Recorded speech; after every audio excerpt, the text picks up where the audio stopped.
When we came to learn that these residents were going to be displaced, my heart grew saddened, not only for their displacement, but for the idea that it's being considered that we would demolish what's left of the original Jordan Park community. The Black community has been sold to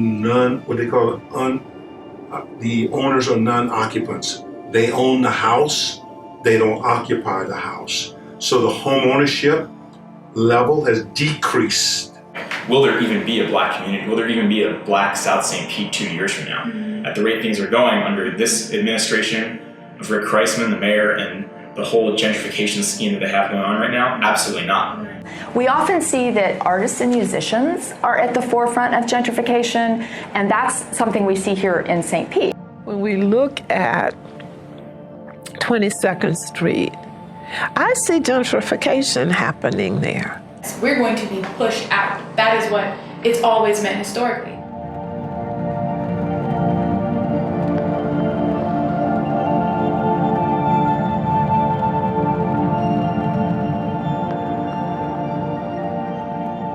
I'm currently living in accommodations provided by my family with my wife and our 2 sons, and we have an adopted niece.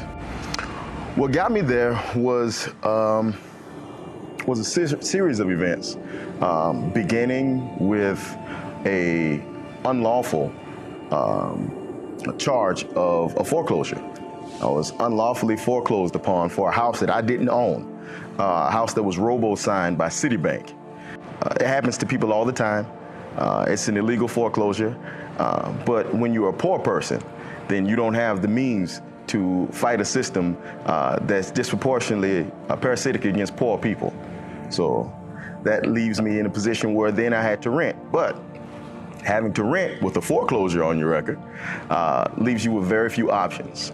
Gentrification as a process comes from the word gentry, which refers to the landed elite in a feudal economy, right? So what it really means is the movement of a wealthier class of people into a poorer, more dilapidated neighborhood. And that is a process that we're seeing, all around the United States in key cities. They find these areas that because they're poorer, the rents are lower, they can buy a house, they can fix it up.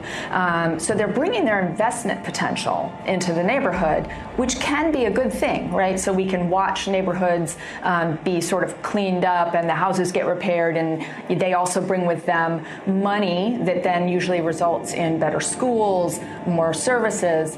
The downside is, of course, real estate values are also going up, right? Real estate values are going up, that means taxes are going up. Property taxes get higher.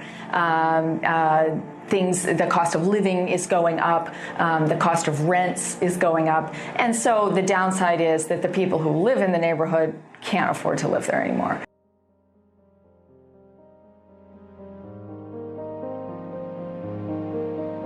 1868, to me, that's a very critical part of our history, because that was when the first person of African descent came to Pinellas County. We were not St. Petersburg. In fact, we were still a part of Hillsborough County at that time, and it was John and Anna Germaine Donaldson, and they actually came with their employer, Mr. Bell. I think it was Louis Bell and his family, and they were servants to him. And they came here and acquired 40 acres of land and raised 11 children. Later, African Americans came to help build the railroad. If it wasn't for the railroad, St. Petersburg couldn't be a tourist city because nobody could get here. As the city began to grow and the hotels were built, then African Americans also provided that service, maids and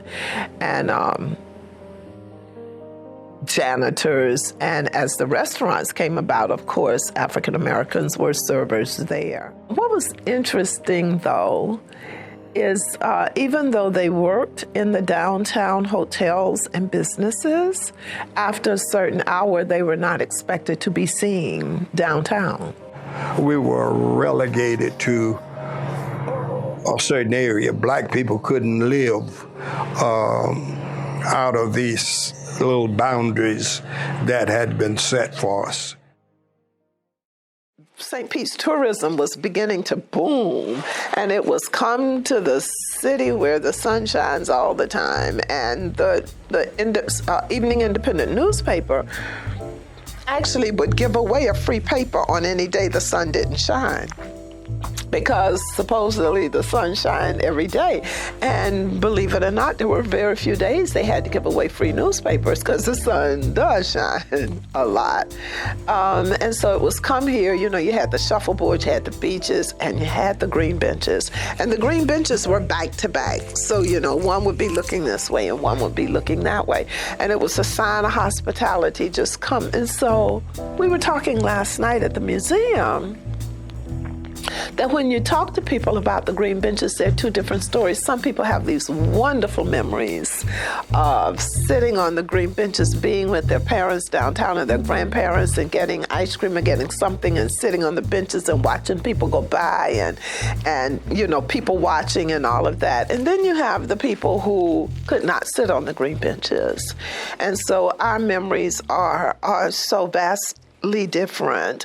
St. Petersburg advertised in green benches where people came and said, I couldn't sit on those benches.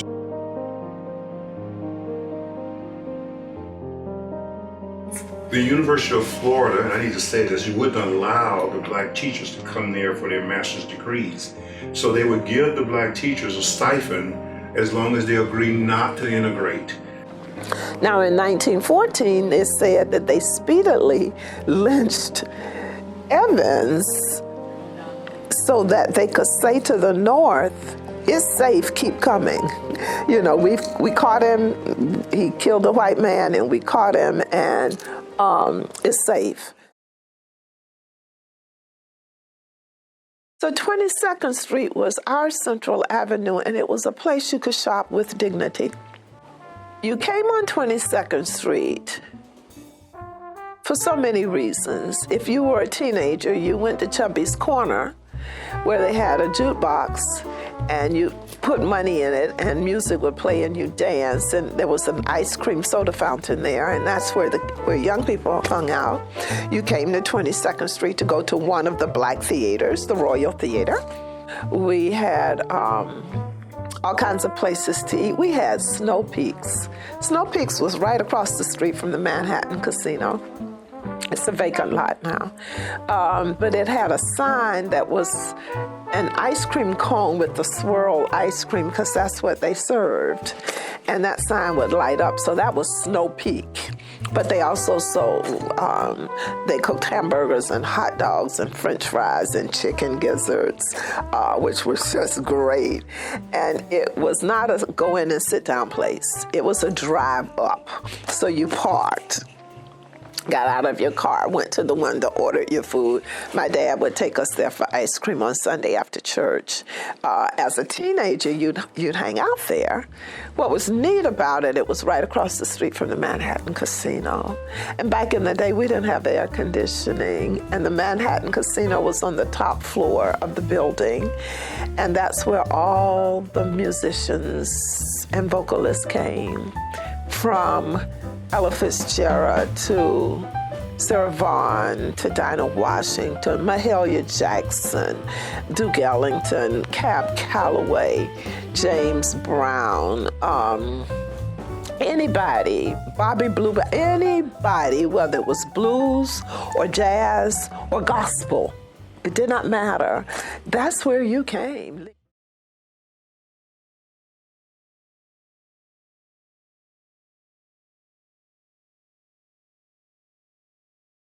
Elder Jordan, who also was a former slave and really became a very, very wealthy man, investing in real estate, and he just knew his money, he knew how to make money.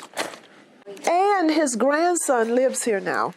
In fact, he's on the Jordan Park Housing Authority. He's one of the only directors on that board who's speaking out at all about what's being done to the seniors over there. And the fact that they want to tear down the last original structures of Jordan Park. Everything else was torn down and they saved a few of the structures. And so they cannot receive historical designation because in the renovations, too many things were changed. So we can't get a historical designation for them. But that does not mean they have no historical significance, because they do. Black folk just did not have decent housing if they were not able to own their own. And the housing was very substandard, owned by white slum landlords. I was renting. It had a toilet, but not a sink, not a tub. You had to take a bath in tin tubs that you buy from the hardware store. Well, Jordan Park was the first opportunity for people to have indoor plumbing, and it was beautiful. And we have pictures of moving day, and people were so excited to move into these nice apartments with indoor plumbing. And we have pictures of the houses that were torn down to build Jordan Park. And they were little wooden shotgun homes with no indoor plumbing. And so, you know, when they built the first phase, the white landowners here were against Jordan Park, in case you didn't know that. And so it was built in two phases because there was such an outcry by white landowners against continuing to build the second part of it because they were losing income.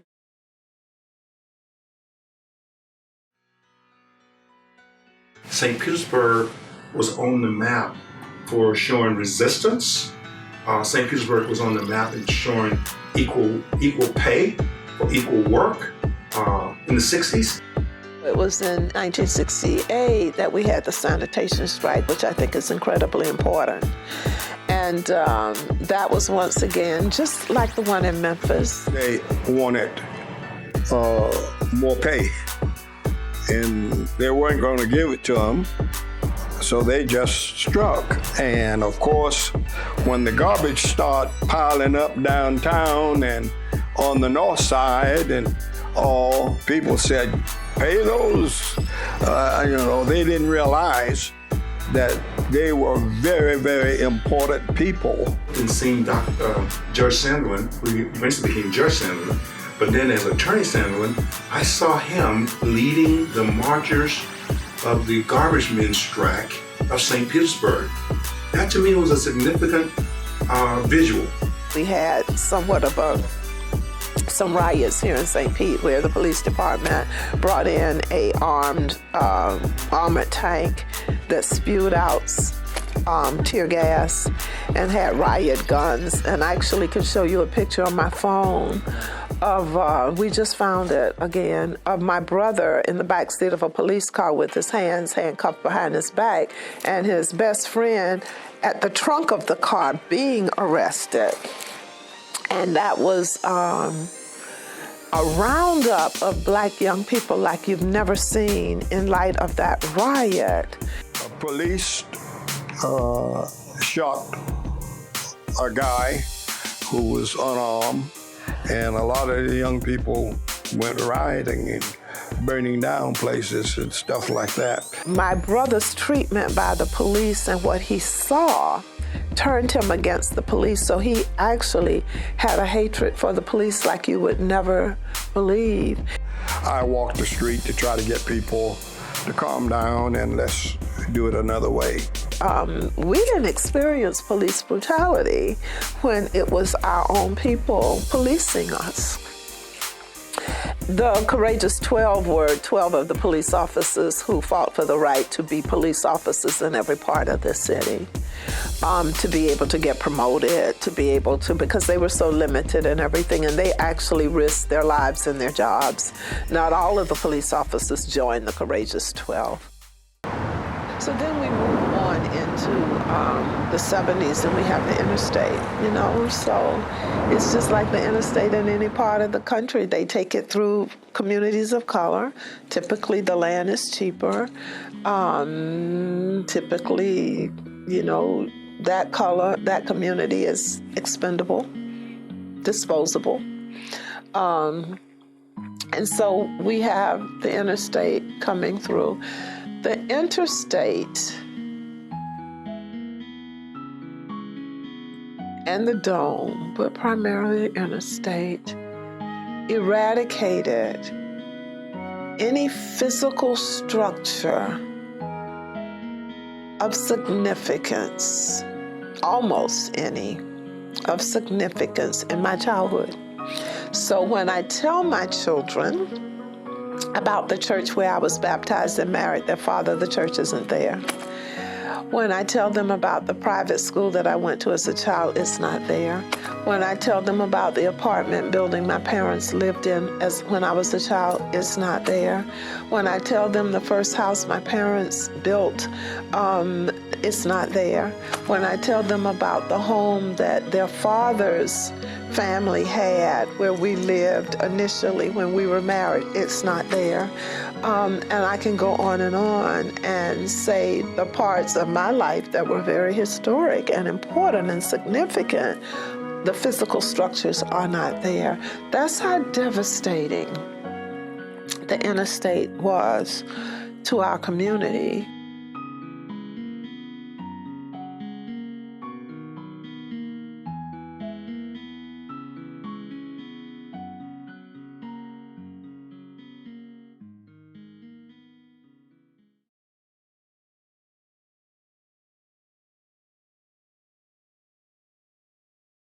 The gas plant district was an historic African community right here in the city of StPete, and the city government made a decision to demolish that entire community where it was 800 homes, 100 Black-owned businesses that don't exist today.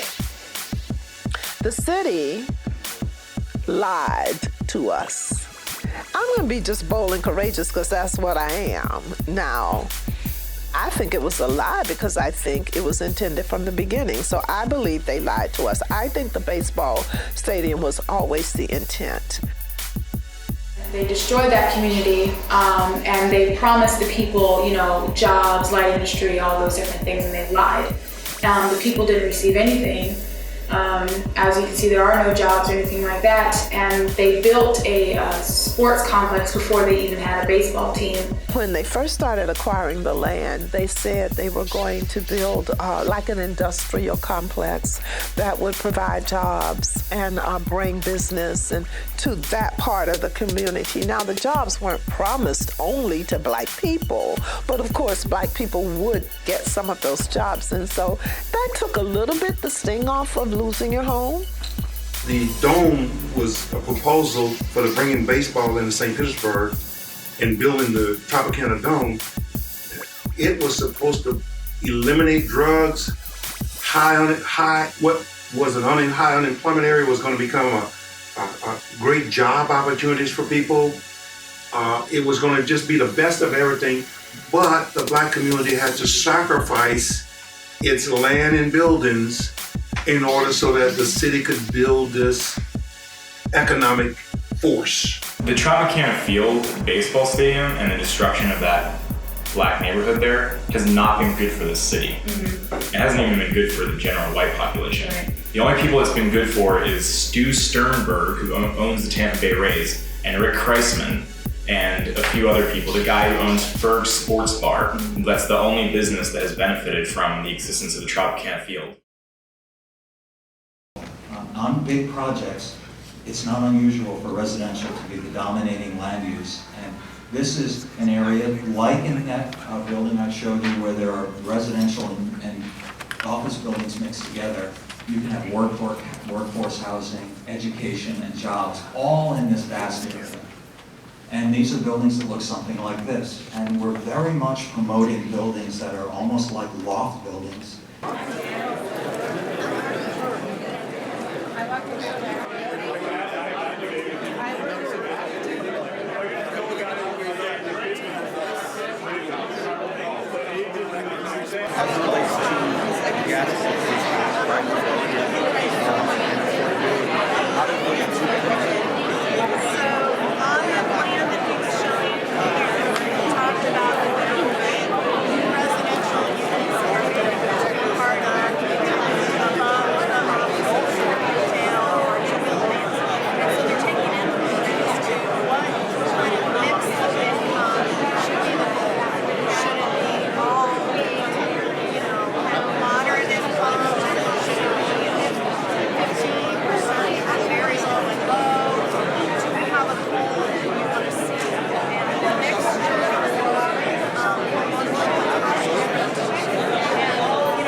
like you, it's very obvious in this city, they don't really like subsidized housing associated with high-end properties. So it's either one or the other, but there's not going to be a mix.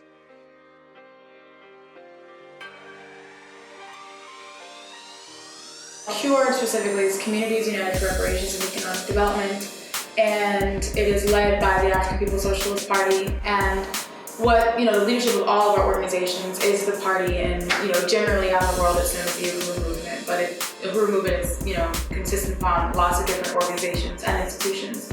CURE is one of the newest organizations that the party has started as a direct result of the electoral campaigns that we waged in St. Petersburg, Florida, right here. I ran for District 6 City Council, and Jesse Noble ran for mayor. And we both ran on a joint platform of reparations and economic development to the African community. And that the center focus of that platform was fighting for economic and social justice to the Black community as a means to solve all the problems. The New Deal for St. Pete is a community-led agenda that lifts up points of progress that members of the community want to see. We don't necessarily call it a plan, because a plan is one of the points of progress. And the process consists of going out into the community, we developed a survey that had, broad issues, and then we went and started speaking to members of the community about those issues and asking them if there was anything that should be added to that. And then we compiled the data. We did about 1,400 surveys.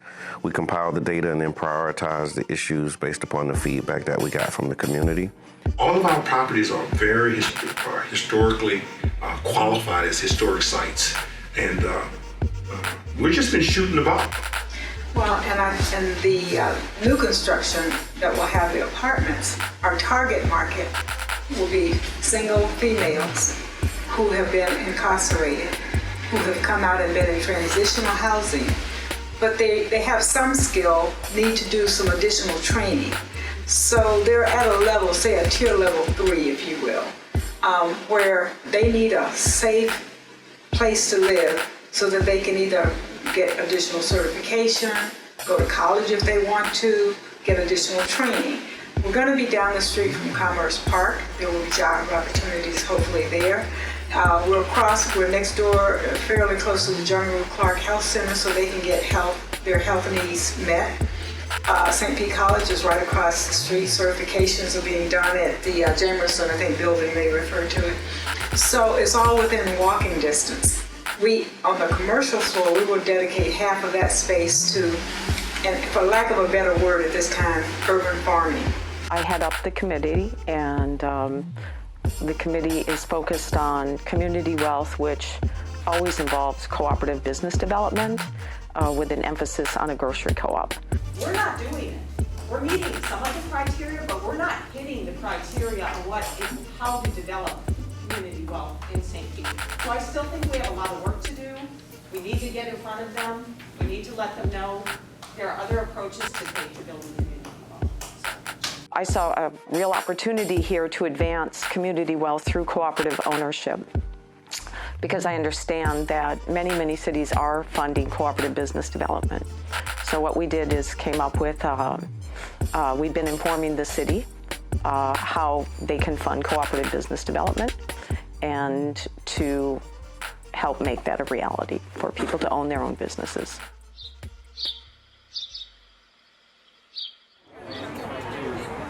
From kindergarten to adulthood, I live here. What does Jordan Park mean to you? This is my home. These grounds are my home. I wouldn't be here fighting for the residents that's been here all their life to be uprooted like that. It's just wrong. It's just wrong. God is not going to let that happen. So they can take this fence down, and the residents will be back.